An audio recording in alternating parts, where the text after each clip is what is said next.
নমস্কার বন্ধুরা, ডিমের রেসিপি হয়তো আপনারা অনেক রকম ভাবে খেয়েছেন। একবার ওল দিয়ে এই রকম ভাবে মা ঠাকুমার সময়ের এই রান্নাটা করে দেখুন। ডিমের এই রেসিপিটা একবার যদি বাড়িতে বানিয়ে খান, একেবারে ঠিক পুরনো দিনের মা ঠাকুমার হাতের রান্নার কথা মনে পড়ে যাবে। আর গরম গরম ভাতের সাথে খেতেও কিন্তু দুর্দান্ত লাগবে। তবে চলুন রেসিপিটা শুরু করি। আমি গ্যাসের ওপরে কড়াই চাপিয়ে দিয়েছি আর কড়াইতে দিয়ে দিয়েছি জল। জলের মধ্যে এখন ডিমগুলোকে প্রথমে আমি একে একে সেদ্ধ দিয়ে দেব। আর ডিমগুলোকে প্রথমে জলের ভেতরে দেওয়ার পরে ওলগুলোকে আমি ছোট টুকরো করে কেটে নিয়েছি। দেখুন, এখন ওলগুলোকেও আমি দিয়ে দিচ্ছি জলের ভেতরে।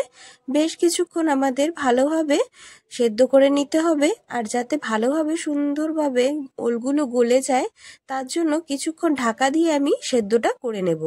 দেখুন, আমি বেশ কিছুটা সময় ঢাকা দিয়ে সেদ্ধ করে নিয়েছি।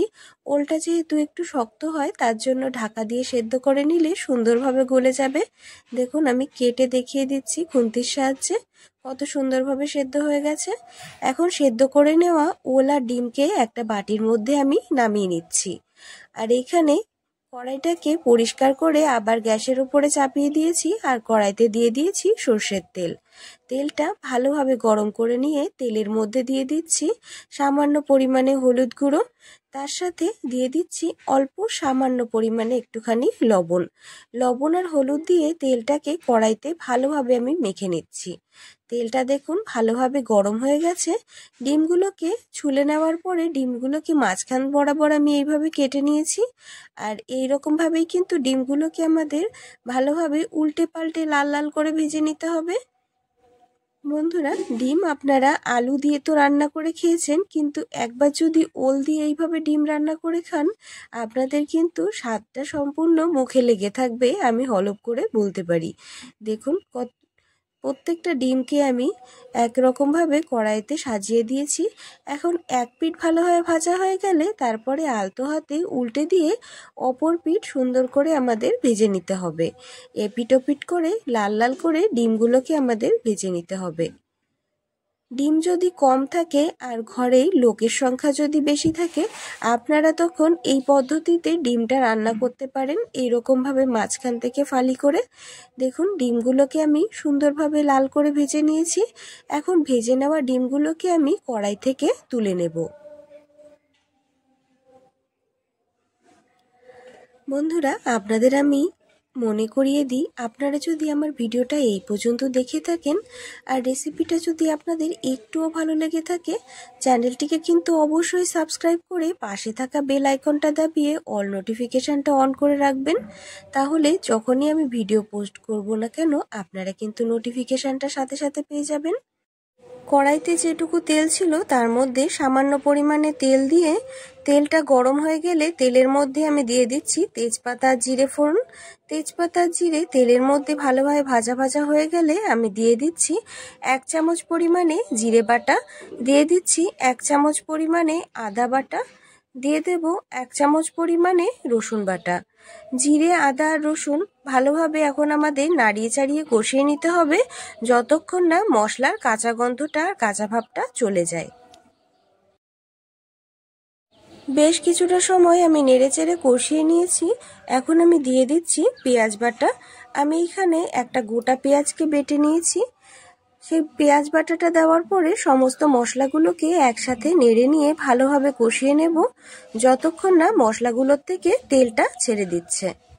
ভালোভাবে নেড়েচেড়ে কষিয়ে নেওয়ার পরে এখন দিয়ে দিচ্ছি 1 চামচ আর 1 চামচের অর্ধেক পরিমাণে লঙ্কার গুঁড়ো। আপনারা যতটা ঝাল খেতে পছন্দ করবেন সেই বুঝে লঙ্কার গুঁড়োর পরিমাণটা কমিয়ে বাড়িয়ে নিতে পারেন।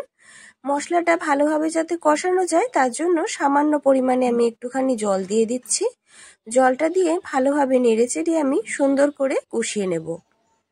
সমস্ত মশলাগুলোকে সুন্দর করে নেড়েচেড়ে কষিয়ে নেওয়ার পরে এখন আমি দিয়ে দেব ওলগুলো। সেদ্ধ করে রাখা ওলগুলোকে এখন মশলার মধ্যে দিয়ে ভালোভাবে নাড়িয়ে চাড়িয়ে আমাদের কষিয়ে নিতে হবে।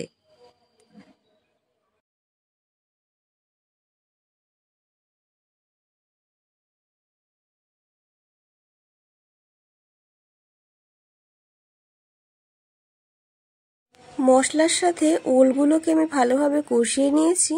সামান্য পরিমাণে একটুখানি জল দিয়ে দিচ্ছি যাতে মশলার সাথে ওলটা ভালোভাবে কষানো যায়। বেশ কিছুক্ষণ নেড়েচেড়ে কষিয়ে নেওয়ার পরে এখন আমি অল্প সামান্য পরিমাণে হলুদ গুঁড়ো দিয়ে দিচ্ছি। হলুদ গুঁড়োটা দেওয়ার পরে আরও বেশ কিছুটা সময় আমাদের নেড়েচেড়ে নিয়ে ভালোভাবে কষিয়ে নিতে হবে।